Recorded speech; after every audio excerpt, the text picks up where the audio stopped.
یہ مسجد جو آپ دیکھ رہے ہیں یہ مسجد جمعہ ہے۔ اسی مسجد کے بالکل سامنے یہ کھدائی والی جگہ جہاں آثار ظاہر ہوئے ہیں، اسی جگہ نبی اکرم صلی اللہ علیہ وسلم کا اسی گھر میں مصلی ہے، اور یہ گھر ایک صحابی کا ہے جہاں بنو نجار کی بچیوں نے اپنے نبی صلی اللہ علیہ وآلہ وسلم کا استقبال کیا۔ یہی جگہ تھی، یہی مقام تھا جہاں وہ اپنے علاقے کی امامت کرایا کرتے تھے۔ ان کے گھر اور مسجد کے درمیان ایک نشیبی زمین تھی جہاں بارشوں میں اکثر سیلابی پانی بھر جاتا۔ بنو سالم کے لوگ جو جذبہ میزبانی سے سرشار تھے، انہوں نے فوراً آپ کی اونٹنی قصوہ کی لگام تھام لی۔ انہوں نے بے انتہا فخر اور محبت سے عرض کیا، یا رسول اللہ! آپ نے حضرت کلثوم بن حدم رضی اللہ عنہ کے ہاں قیام فرما کر قبا کو عزت بخشی۔ یہ وہ صحابی تھے جہاں نبی اکرم صلی اللہ علیہ وآلہ وسلم نے شروع کے چند دن، تقریباً 5 دن یا اس طرح، وہاں پہ ان کے گھر گزارے تھے۔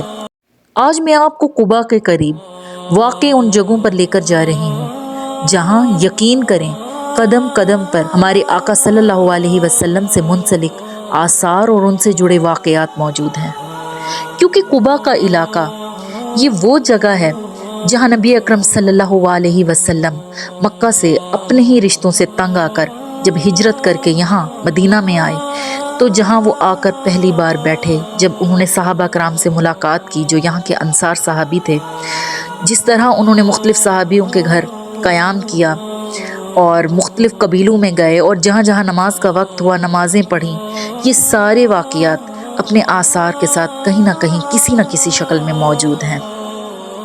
اب ہم اس لمحے کو محسوس کرنے جا رہے ہیں جب ہمارے پیارے نبی صلی اللہ علیہ وسلم پہلی بار مدینہ میں داخل ہوئے تھے۔ مدینہ کے دروازوں پر ہجوم، چھوٹے بچے، بوڑھے، عورتیں، مرد، ہر کوئی بے چینی سے ایک ہی چہرے کی راہ تک رہا تھا، اور پھر وہ لمحہ آن پہنچا جب رسول اللہ صلی اللہ علیہ وسلم نے قبا شہر میں آنے کے بعد شہر کی مرکزی گلیوں میں قدم رکھا۔ آپ کا نورانی قافلہ جب شہر کی حدود میں داخل ہوا تو مدینہ شہر کے بچے، بوڑھے اور جوان سب دیوانہ وار استقبال کو نکل آئے۔ اور اسی ویڈیو میں آپ کو وہ مقام دکھانے جا رہی ہوں، صحابی کا وہ گھر جہاں بنو نجار کی بچیوں نے نبی اکرم صلی اللہ علیہ وسلم کی آمد پر وہ خوبصورت تاریخ ساز اشعار پڑھے۔ اور مجھے یقین ہے کہ نبی اکرم صلی اللہ علیہ وسلم اور ان کی نسبت سے ہر چیز سے محبت کرنے والوں کے لیے یہ ویڈیو ایک تحفہ ہوگی انشاءاللہ۔ آپ صلی اللہ علیہ وسلم کا ننھیالی رشتہ قبیلہ بنو نجار سے تھا، اور اس اعزاز کے باعث سب سے پہلے استقبال کا شرف انہی کے حصے میں آیا۔ جیسے ہی آپ صلی اللہ علیہ وسلم ان کے محلے سے گزرے، بنو نجار کی ننھی بچیاں چھتوں اور گلیوں میں جمع ہو گئیں۔ وہ خوشی کے مارے دف بجا رہی تھیں اور ایک ایسا ترانہ گا رہی تھیں جو آج بھی تاریخ کے صفحات پر ثبت ہے۔ ان کے معصوم چہرے اور آنکھوں میں عقیدت کا سمندر تھا۔ یہ مسجد جو آپ دیکھ رہے ہیں یہ مسجد جمعہ ہے۔ اسی مسجد کے بالکل سامنے یہ کھدائی والی جگہ جہاں آثار ظاہر ہوئے ہیں، اسی جگہ نبی اکرم صلی اللہ علیہ وسلم کا اسی گھر میں مصلی ہے، اور یہ گھر ایک صحابی کا ہے جہاں بنو نجار کی بچیوں نے اپنے نبی صلی اللہ علیہ وآلہ وسلم کا استقبال کیا۔ اور یہ وہی مقام ہے جو حضرت عتبان بن مالک رضی اللہ عنہ کا گھر تھا۔ یہ ایک جلیل القدر انصاری صحابی تھے، بدر کے غازی بھی تھے اور اوس کے سرداروں میں سے تھے۔ اور جب موقعات کا دن تھا تو حضرت عمر فاروق رضی اللہ عنہ کے یہی رضائی بھائی تھے۔ آپ صلی اللہ علیہ وآلہ وسلم کے مدینہ کی گلیوں سے گزرنے پر یہی ان کے ننھیالی بنو نجار کی بچیاں خوشی سے گیت پڑھتی جا رہی تھیں۔ نحن جواری من بنی نجار یا حبذا محمد من جار، یعنی ہم بنو نجار کی بچیاں ہیں اور ہمیں خوشی ہے کہ محمد صلی اللہ علیہ وسلم ہمارے پڑوسی بننے آئے ہیں۔ واہ سبحان اللہ! پیارے آقا صلی اللہ علیہ وآلہ وسلم ان معصوم آوازوں کو سن کر ٹھہر گئے۔ آپ صلی اللہ علیہ وآلہ وسلم کے لبوں پر مسکراہٹ آ گئی اور نہایت شفقت سے فرمایا، بچیوں کیا تم مجھے پسند کرتی ہو؟ بچیوں نے والہانہ انداز میں جواب دیا، جی ہاں یا رسول اللہ۔ آپ صلی اللہ علیہ وآلہ وسلم نے فرمایا، اللہ یعلم انی احبکن، اللہ گواہ ہے مجھے بھی تم سے بے حد محبت ہے۔ یہی وہ جگہ ہے، یہی وہ ماحول ہے جہاں انصار نے دل کھول کر اپنے نبی کو خوش آمدید کہا۔ اور میں آپ کو بتاؤں کہ یہ ہماری خوش قسمتی ہے، کیونکہ یہ جگہ مکمل طور پر دب چکی تھی اور اس کے آثار نظر نہیں آ رہے تھے۔ لیکن کئی سالوں کے بعد حال ہی میں جب یہ روڈ، یہ جو سڑک ہے سامنے، یہ جب تعمیراتی کام میں شامل ہوئی تو اس کی کھدائی کے دوران یہ آثار ملے اور تاریخ واضح ہوئی۔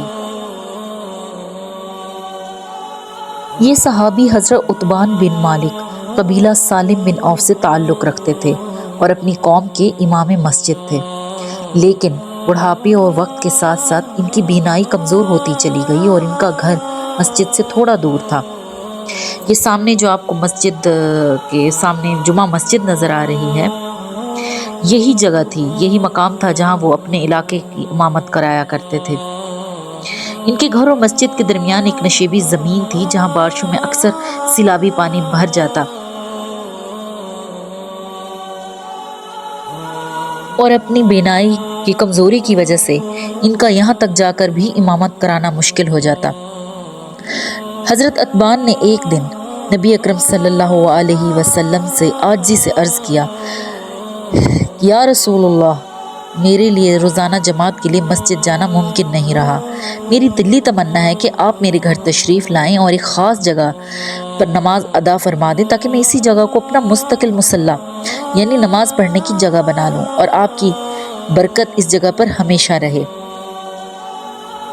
نبی اکرم صلی اللہ علیہ وآلہ وسلم نے فرمایا، ٹھیک ہے، میں کل انشاءاللہ آؤں گا۔ اور نبی اکرم صلی اللہ علیہ وآلہ وسلم اگلے ہی دن حضرت ابوبکر صدیق رضی اللہ عنہ کے ہمراہ ان کے گھر تشریف لے گئے اور ان کی فرمائش کے مطابق جس جگہ کو انہوں نے منتخب کیا وہاں 2 رکعت نماز ادا فرمائی۔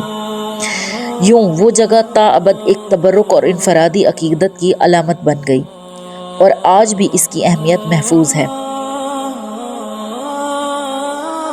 اور آج یہ جو بچی باقی دیواریں آپ دیکھ رہے ہیں، یہیں پر انہی پتھروں کے درمیان آپ صلی اللہ علیہ وآلہ وسلم نے وہ نماز ادا کی جسے حضرت عتبان رضی اللہ عنہ نے اپنی آنکھوں کا نور بنا کر سمیٹ لیا۔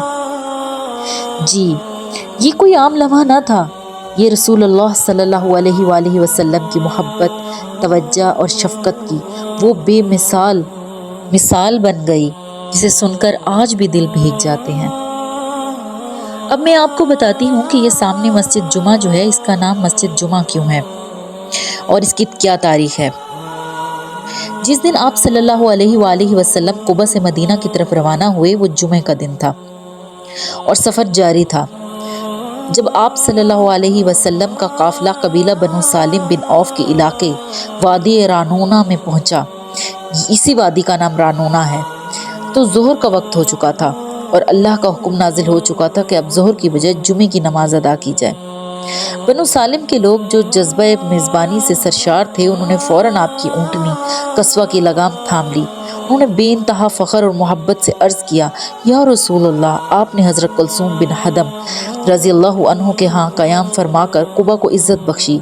یہ وہ صحابی تھے جہاں نبی اکرم صلی اللہ علیہ وآلہ وسلم نے شروع کے چند دن، تقریباً 5 دن یا اس طرح وہاں پہ ان کے گھر گزارے تھے، اور انہوں نے کہا کہ اب یہ ہمارا مطالبہ ہے کہ آپ ہمیں بھی شرف عطا فرمائیں، کیونکہ وہ ان کے چچا زاد بھائی تھے۔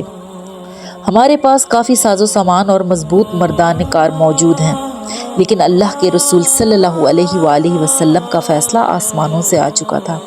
آپ صلی اللہ علیہ وآلہ وسلم نے نہایت شفقت سے انصار کے ان سرداروں کے مطالبے کو مسترد نہیں کیا، بلکہ وہی کہا جو اللہ کی طرف سے امر ہو چکا تھا۔ آپ نے فرمایا، میری اونٹنی کی لگام چھوڑ دو، یہ اللہ کی طرف سے مامور ہے، یہ جہاں ٹھہرے گی وہیں میرا ٹھکانہ ہوگا۔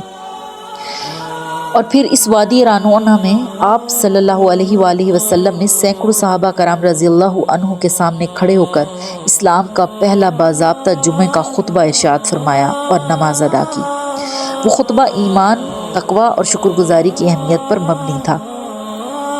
یوں اسی سفر میں آپ صلی اللہ علیہ وآلہ وسلم نے ننھیالی رشتوں کو اعزاز بھی بخشا، صحابی کے دل کی تسلی بھی فرمائی اور اپنی امت کے لیے اجتماعی عبادت جمعے کا نظام قائم فرما کر مدینہ کو واقعی مدینہ الرسول بنا دیا۔